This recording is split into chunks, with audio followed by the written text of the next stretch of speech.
Bootstrap 5 allows web developers to quickly create powerful, responsive web applications. In fact, it doesn't matter if you're just starting out or if you're an expert in web development. Bootstrap 5 will make you better. In this video, we're going to look at the 5 quick wins Bootstrap 5 gives us, including easy responsive designs without writing media queries, and a quick way to add dark mode to your website, among others. But before we even get to those, I'm going to address one myth surrounding Bootstrap that needs to be squashed. Now, normally I tell you all about the resources I have to offer on my website, but this video is a bit different. Today, I'm launching a new Bootstrap 5 from start to finish course.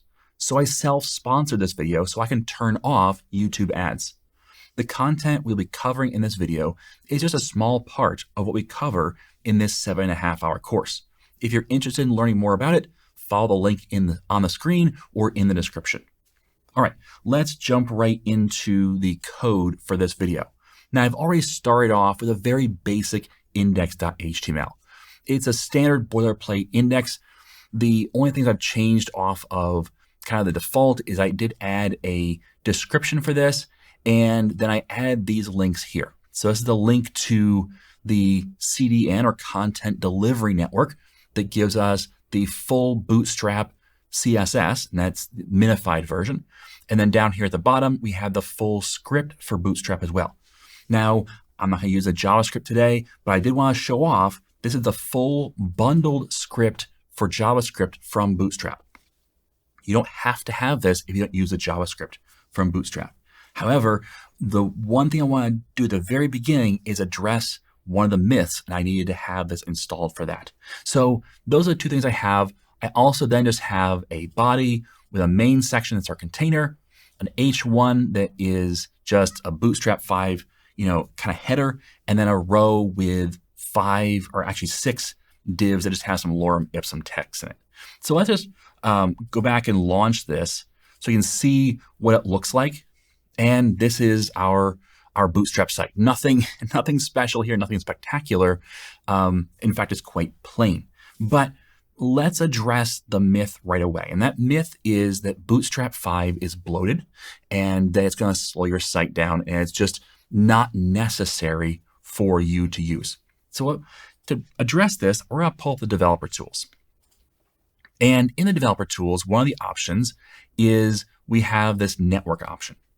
And this network option, what it allows us to do is check this box here that says disable cache. And then you hit F5. And what's going to do is going to re-download your entire site. Now, download is an interesting word since we're going right from our local web server. But what it does, it will allow us to see how much is being transferred when we load the site. So if we hit F5 to reload, it has now downloaded 4 things. Now, the first thing is a WebSocket. This WebSocket is what Visual Studio Code or VS Code is using to connect to this website. So we have a hot reload. So we can kind of ignore that. It's 0 bytes anyway, so no big deal. But we also have index.html. That's 4.1 kilobytes. Okay, that's just the text that you see on the screen. But then we have bootstrap.min.css and bootstrap.bundle.min.js. Now this is everything Bootstrap offers, including some additional third-party things they offer as well. So it's everything they offer. And if we look, 34.9 kilobytes and 24.8 kilobytes for a total of less than 60 kilobytes. So I asked for everything in the CSS, everything in the JavaScript, including all the third-party, the popper.js that they include.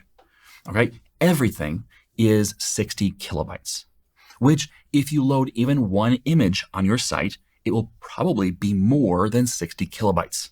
So for less than the size of one image, you get all of Bootstrap. So the myth I think here is pretty busted. It used to be that Bootstrap was larger because it had jQuery installed and it had some other things installed, and it was a bit larger than we see here for sure. Now, this is minified and deflated and gzipped because that's what the Content Delivery Network provides for us. If we didn't do that, If we were to minify it ourselves, but not do any of those other things, which you should do, even if you weren't doing those, it would be about 300 kilobytes, which is still quite small, but again, larger than what we see here. So our entire Bootstrap download, 60 kilobytes. If you don't need a JavaScript, you're down to 35 kilobytes. So adding Bootstrap is not going to impact the performance of your website. It's just not. That's so minor to be almost unnecessary to even talk about. But I wanted to make sure we address that first, because that is something that comes up with people. Is they still remember like Bootstrap 3 and the way we used to do things in Bootstrap 2, and they're saying, oh, it's so much of a performance issue. It really isn't. It's not causing a performance issue for us. So what does Bootstrap provide for us that that we need to talk about? Well, the first thing we're going to do is we're going to add a few things from Bootstrap just to make this layout a little different. We're going to actually put these into columns instead of just stacked on top of each other divs. And then we'll start talking about our first topic, which is responsive images. But to get here, what we're going to do is we're going to add some borders. So what we're going to do is on our div, we're going to do this on all the divs. So let's hold the Alt key here and we're going to put a cursor on all of my divs. I believe it's all of them. Yep. So we can say class equals and border dark subtle. And what this does is applies one of Bootstrap's built-in colors. And again, in the course, what we cover is how to change these colors to be your brand colors instead of just what Bootstrap decided to be the colors. But with this, we can now bring this back up. We now have boxes around each of these. This is just so we can visually see what the different elements are in our grid. Right now, it's not a grid, it's just a set of columns. So let's go ahead and change that by making each of these a col, which what this does is it just puts each of them in a column. And now we have 6 columns quite easily aligned on our page. And Bootstrap has, by default, the 12 column setup. So each of these right now, since we're not specifying the size, is using 2 columns because 6 into 12 goes on twice. Therefore, each gets 2. Now, Bootstrap does have, if you don't like the 12 column grid and you want to have the CSS grid, they have classes to do that very easily. Again, that's covered in the course. All right, so let's, instead of having this text in this first one, we're going to replace this with an image. So let's go back over here and take this text out. And I am going to put in an image, so img, and we'll say src equals, and a sample site that provides sample images for us is https picsum.photos. And we'll do a 1600 by 900 image. So it's just going to be a random image from their site. And if you come back over here, this is what we get, which it's crushed out all the other ones. It's now put them below, which, okay, that does make it a little more responsive, but not ideal, right? I mean, it's that image is out of control. So we need to address this image and figure out how to, make it kind of fit a better sizing. And the way I do that, and this is the first kind of tip from Bootstrap, is on our image, if we say class equals img fluid. What this will do is it will make the image, the width 100% and the height to be auto. And it will fill the container properly. So now it fills just the spot it has access to, which in this case is just 2 columns out of our 12. And just, the image changes every time. So every time you hit refresh, it's a new image. So with that, oh, by the way, real quick, just again, to bring that back up, remember my decision. Let's go back to our network and we hit F5. And that image right there is 120 kilobytes, which is twice as much as all of Bootstrap combined. Now, again, at 1600 by 900, you can make it smaller, but just want to, again, point that out. One image can really make a difference on your site. So responsive images, just add one class, img fluid, and you're good to go. Now, let's talk next about the alignment, because right now this image is at the top, and if we didn't have these boxes here, it would look kind of weird because it would, we got this space underneath. We want to kind of align it in a centered manner vertically.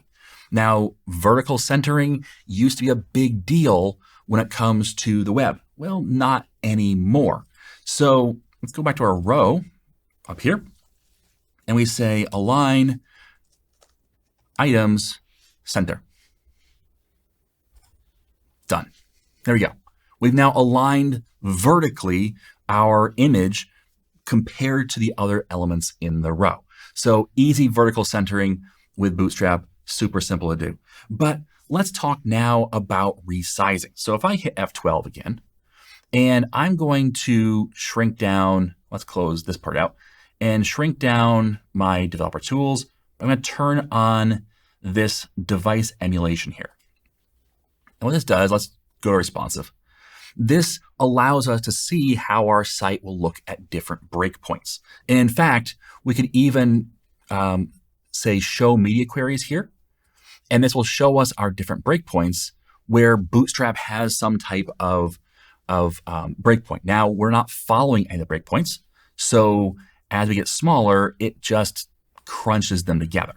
And we can just do this. And notice that when we're at this spot, it's say, you know what, I really can't get any smaller because notice the consecutor word goes all the way to the end, or this vol word goes all the way to the end. And so you can't shrink those words down. So it says, hey, that's all I can do. So now I'm going to put 3 columns, 2 columns, and 1 column to try and make this fit. So it does do some responsiveness, but it's not terribly intelligent because you haven't told it what to do. Well, we can fix that by actually making these columns responsive. Now I'm going to make them super responsive. And to do this, I'm going to maximize this back out.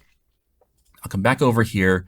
And right now, let's at the end of every column. So I'm going to put my cursor at the end of every one of them. Again, holding the Alt key on Windows allows me to put my cursor in every one. And I'm going to say, you know what? At the XXL range, I want this to be 2. What this means is I want you to have 2 columns when you are at the double XL breakpoint and higher. But we're going to add, if you're at the XL breakpoint, I want you to have 3 columns. And if you are at the large breakpoint, I want you to have 4 columns. And if you are at the medium breakpoint, I want you to have 6 columns. What this will do is it will change how many columns wide each element is at the various breakpoints. We'll see this in just a minute. But the smallest one then will be the full screen width. So let's go and look at our demo again. And we can click on these. We will in just a minute. I want to drag first. So if I start dragging this down, it gets to a point where notice it wrapped those 2 underneath. Well, why?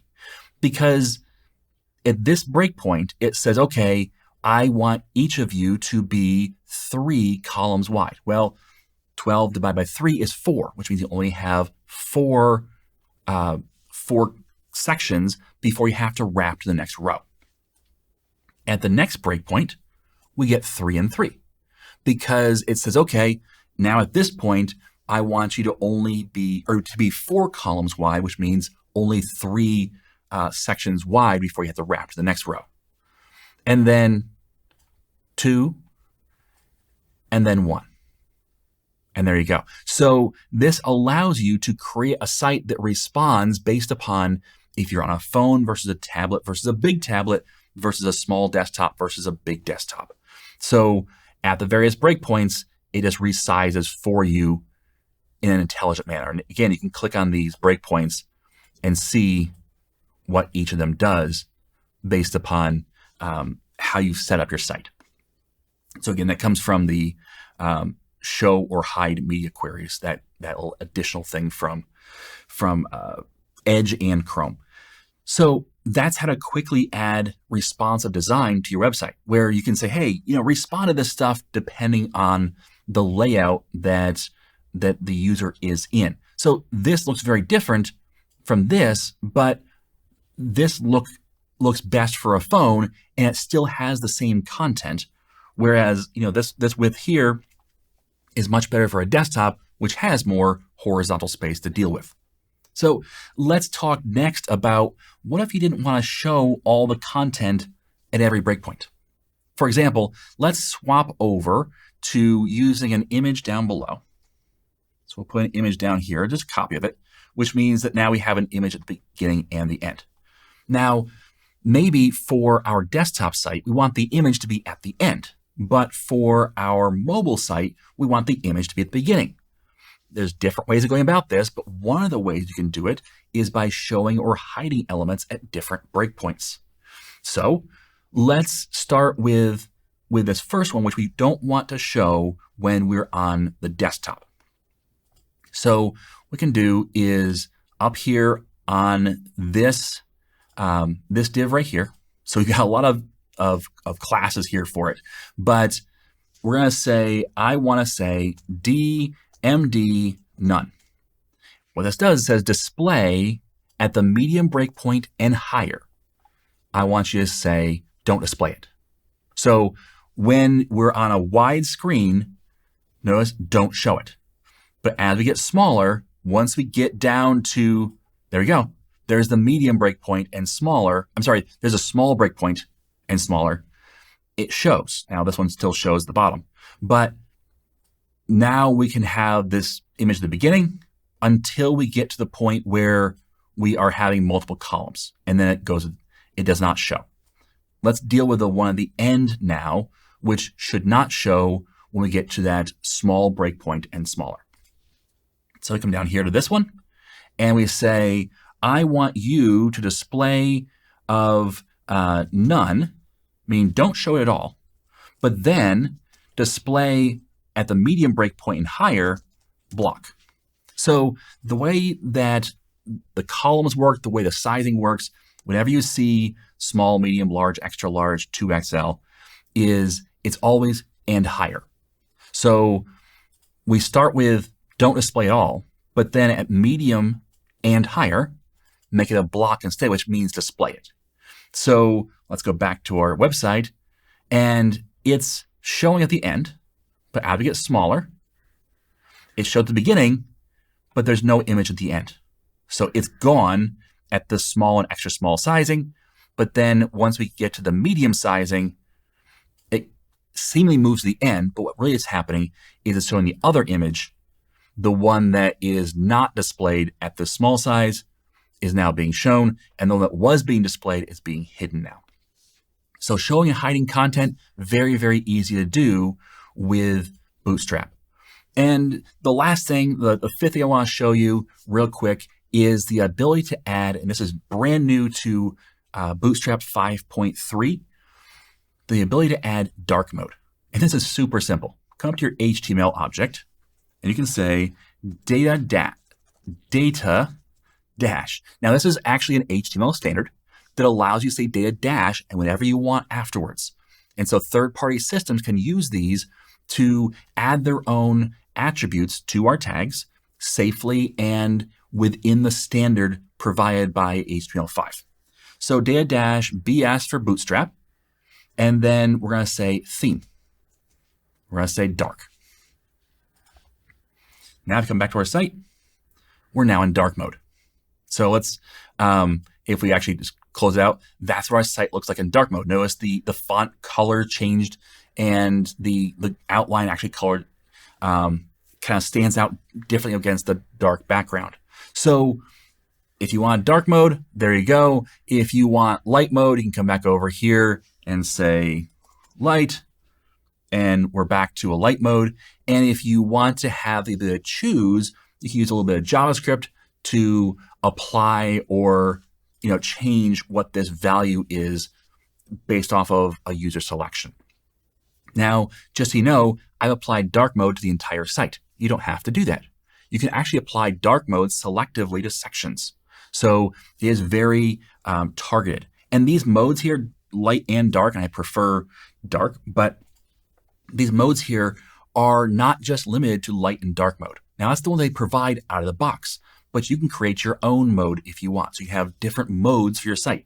You can have a blue theme and a green theme, and the corporate theme versus the personal theme, whatever you want to do for your theming, and then just name it and follow a pattern that Bootstrap's already given you for the dark theme. So you just follow that same pattern, and now you have a third, fourth, fifth theme to apply to your website. So that's the 5 things: responsive images, the vertically centered content or vertically aligned content, easy responsive designs for mobile, tablet, and desktop, and then showing and hiding content very easily, and then finally dark mode applied to our site. So those are the kind of the quick wins you get out of Bootstrap. There's lots more. Bootstrap gives you a ton of quick wins. They give you a ton of ways to quickly and easily create a good-looking website without a lot of effort. That's why I did this course, because I really believe in it. In fact, I believe in it so much that if you go to IamTimCorey.com, that site uses Bootstrap, because it's what we built the foundation of our site off of. And I really wanted to focus hard on the performance of our site, the responsiveness of our site, the accessibility of our site. And I used Bootstrap as a great partner to help get us up to speed very quickly and not have to make us rely on a lot of custom CSS and media queries and all the rest that can be quite complicated, when most of the work and most of the heavy lifting was done by Bootstrap. So let me know your thoughts are down in the comments. Thanks for watching. Again, check out that course if it's of interest to you. If you're a web developer at any level, I think it's a really important course to know, really important topic to know, and the course will definitely help with that. Thanks for watching. And as always, I am Tim Corey.